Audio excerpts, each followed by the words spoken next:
Welcome to my mini blogs. কেমন আছো বন্ধুরা? আশা করি ভালো আছো। আজকের আমি খুব খুশি, কারণ আমার মা আমার জন্য আজ রেডি করছে চাউমিন। এই দেখো চাউমিন হচ্ছে।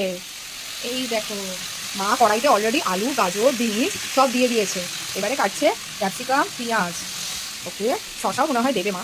ঠিক আছে, এখন তো আপাতত কড়াই কি দিয়েছে তোমাদেরকে দেখিয়ে দিলাম। এরপরে দেখো কি হচ্ছে, কিভাবে বানানো হয়। তোমরাও আমরা সবাই ঘরেই এই টিফিনটা বানাই, চাউমিনটা সবাই জানো। তবুও আমি একটু দেখাই, আমার ফেভারিট যেহেতু এটা খুব পছন্দসই খাদ্য, আমি খুব ভালোবাসি, কিন্তু মা সবসময় করে ওঠে না। দেখো, ভালো লাগলে প্লিজ আমাকে অনেক অনেক তোমরা ভালোবাসা দাও, অনেক অনেক কমেন্টস করো। Thank you. অলরেডি চাউমিনটা রেডি হচ্ছে, তার মধ্যে তো মা ভেজিসগুলো দিয়ে দিয়েছে। তো ভেজিসগুলোর মধ্যে পুরো গ্রিন গ্রিন কালার লাগছে, দেখো পুরো কালারফুল ভেজিস, খুব সুন্দর লাগছে। আমার খুব ভালো লাগে সব রকম সবজি দিয়ে চাউমিন খেতে।